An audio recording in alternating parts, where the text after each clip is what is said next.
Bonjour et bienvenue dans ce podcast qui va vous accompagner vers une vie plus épanouissante en connexion avec la nature. Aujourd'hui, je vais m'adresser à tous ceux qui veulent se lancer dans l'aventure de l'entrepreneuriat nature pour créer leur propre activité professionnelle et ainsi trouver la liberté financière et l'épanouissement. Seulement, avant de se lancer, il s'agit d'être bien conscient de ce que cela représente en termes d'énergie, de temps ou d'investissement. Parce que devenir entrepreneur nature, ce n'est pas seulement exercer le métier qui nous passionne. C'est en fait et réellement 4 métiers en un. Alors, quels sont ces métiers ? C'est ce que nous allons voir dans ce tout nouveau podcast. J'espère qu'il va vous plaire et si c'est le cas, pensez à le liker, à le partager. Il pourra sans doute aider beaucoup de personnes. Aucune prise de conscience, aucune transformation, évolution, si minime soit-elle, n'est à négliger pour faire de ce monde un monde meilleur. Si ce n'est pas encore fait, pensez également à vous abonner à cette chaîne et puis j'ai toujours beaucoup de plaisir à lire vos commentaires. Je m'appelle Frédérique et je suis la créatrice de l'Académie Sublime Sukiya. Je suis votre mentor nature holistique. Ma mission est de vous guider vers un style de vie épanouissant basé sur une réalisation de soi profonde, spirituelle et de ses idéaux respectueux de toute forme de vie. Je vous aide à vous créer une activité professionnelle pérenne, en connexion avec la nature, en compagnie constante de la poésie des phénomènes naturels et des cycles incessants de la vie.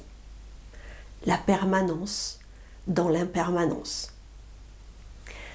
Je vous aide également à vous créer un environnement épuré, tendant vers une totale intégration des espaces intérieurs et extérieurs.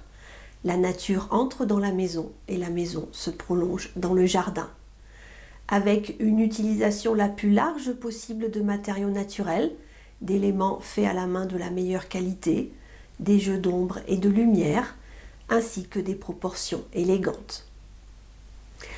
Un environnement naturel respectueux de votre sensibilité qui vous protège de la vie trépidante des villes tout en restant dans une dimension humaine et en suggérant un subtil raffinement propice à un style de vie relaxant, rempli de beauté, et ceci au rythme des saisons.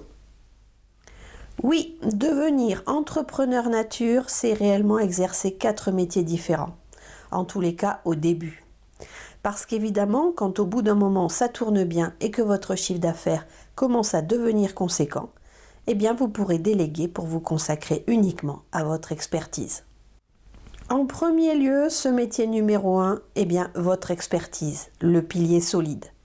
Oui, c'est le premier métier, celui qui vous tient tant à cœur et qui vous fait vibrer. L'expertise, c'est la chose que vous avez choisi de vendre en priorité dans une logique de service à votre client, parce que vous avez vraiment envie d'apporter votre pierre à l'édifice, vraiment envie d'aider. C'est la chose pour laquelle vous vous êtes lancé. Des 4 métiers que je vous ai cités tout à l'heure, c'est d'ailleurs le métier le plus évident, souvent le seul auquel vous vous attendiez d'ailleurs. Vous avez lu beaucoup de choses sur le sujet, vu des reportages, d'autres vous ont parlé de leur expérience en la matière. Un copain d'ailleurs a tout quitté, il a totalement changé de vie. Il a créé sa nouvelle activité professionnelle en lien avec la nature et ça a marché.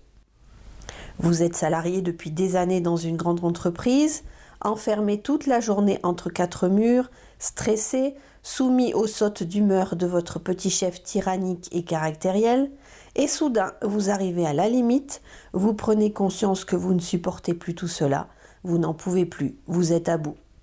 Et là, soudain, vous vous dites « et pourquoi pas ?»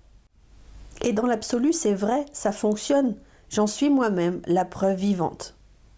Mais ce qu'on ne vous a pas dit, c'est que pour arriver à ça, il va falloir que vous assumiez plusieurs nouveaux métiers, en plus de celui auquel vous aviez pensé à la base. Et il va vous falloir acquérir de nombreuses compétences, pas si évidentes que ça, faire des tunnels de vente, des vidéos, des publicités, etc., etc. Bon, on va y revenir juste après. En tous les cas, gardez bien une chose fondamentale à l'esprit pour faire le choix de votre premier métier. Vous devez le maîtriser, voire exceller en la matière. Et ensuite, il doit vous faire vibrer. L'amour, la passion vous aideront considérablement pour vous emmener vers la réussite. Rien de tel que l'enthousiasme pour passer à l'action en posant le pied par terre chaque matin. Cela étant dit, parlons maintenant des 3 autres métiers. Arrive ensuite le métier numéro 2, gestionnaire.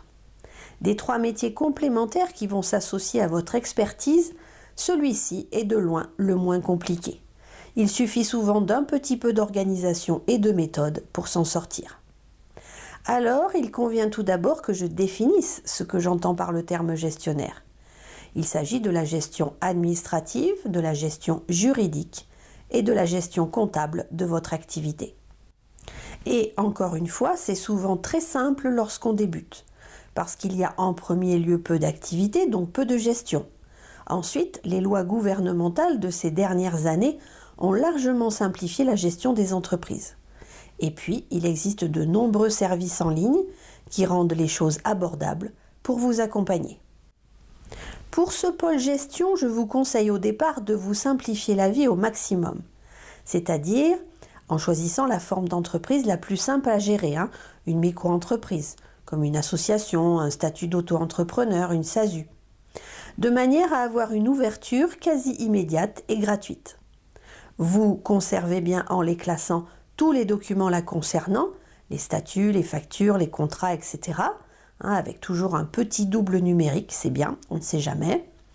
Vous comptabilisez sommairement dans un cahier les entrées et les sorties pour voir où vous allez.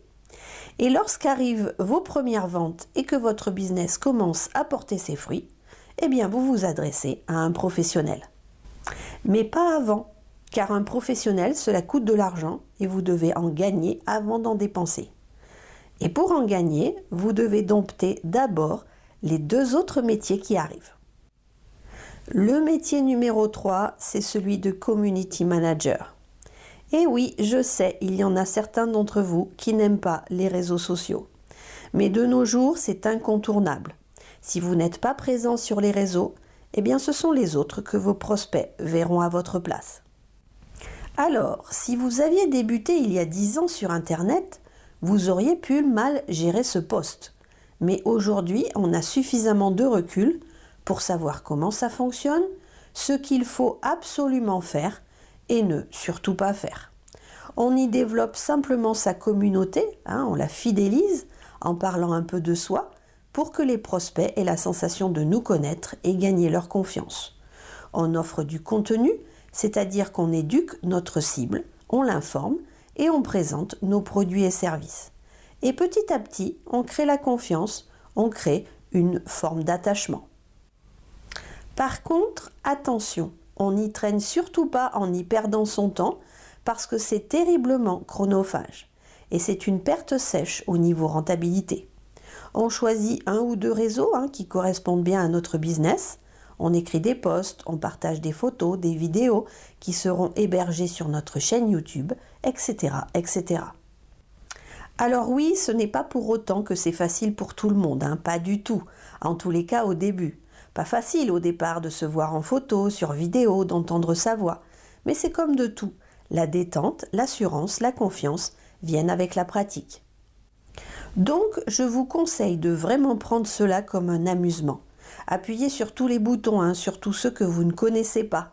Regardez des tutoriels, il y a des centaines de vidéos explicatives gratuites, ne serait-ce que sur YouTube pour chaque fonctionnalité. Lancez-vous des défis. Commencez d'écrire vos premiers posts liés à votre business. Associez-y de belles photos. Commencez à tourner et monter de petites vidéos. Partagez sur la toile et faites le bilan des premiers retours. Puis accrochez-vous. Continuez à parler de ce qui vous fait vibrer. Ne vous laissez surtout pas déstabiliser si vous avez la sensation d'être invisible pendant un certain temps, voire longtemps. Surtout, soyez patient et refaites un bilan au bout d'1 an. Un jour, ça va démarrer en flèche si vous faites ce qu'il faut. Alors, si tout vous semble évident, eh bien bravo.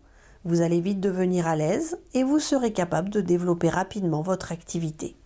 Mais dans le cas contraire, pas de panique, ça va venir. Et puis l'aide aussi est toujours disponible, hein. Ne gâchez surtout pas votre belle motivation. Donc allez-y, essayez. Mais passez-y 10 à 20 minutes par jour, pas plus. Et puis, il vous reste encore un autre volet complet à maîtriser. J'ai nommé le marketing. 4e et dernier métier, marketeur. Redoutable, mais indispensable. Alors là, il est possible que ça vous énerve un peu, hein, voire beaucoup, car nombre d'entre vous n'aiment pas vendre, je le sais. Mais pourtant, le marketing, c'est le monstre sacré, celui sur lequel la majorité se casse les dents. Alors, pas le marketing d'avant, hein, où l'on brutalisait le client en commençant en premier lieu par coincer le pied dans la porte. Non, maintenant on cultive le marketing empathique, on se met à la place de son client. Et surtout, on lui rend absolument service, sinon on ne cherche pas à lui vendre quoi que ce soit. Mais par contre, vous n'avez pas le choix. Vous êtes obligé de faire du marketing dans votre business nature.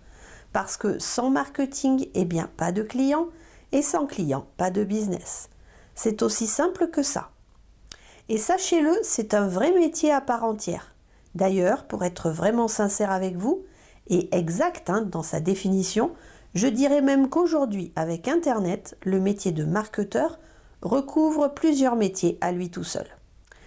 On y trouve par exemple le métier de publicitaire, de gestionnaire de campagne publicitaire, de traffic manager, de référenceur SEO, de vidéaste, de rédacteur, de copywriter, etc. Vous comprenez mieux pourquoi il est souvent la raison de l'échec des aspirants entrepreneurs ? Alors, comment faire ? Eh bien, il suffit tout simplement de vous former et de pratiquer jusqu'à ce que vous réalisiez suffisamment de chiffre d'affaires pour déléguer à ceux dont c'est la spécialité, dont c'est l'expertise. Au début, vous mettrez peut-être 8 semaines pour construire 2 pages de vente Internet, et puis au fur et à mesure, vous serez tellement à l'aise, vous maîtriserez tellement la chose qu'il vous faudra seulement 10 minutes pour en faire une. Dans chacune des formations justement que je vous propose, je ne vous apprends pas seulement les gestes d'un métier, mais également tous ces autres métiers que vous devez assumer, au moins au départ, pour assurer la pérennité de votre business nature.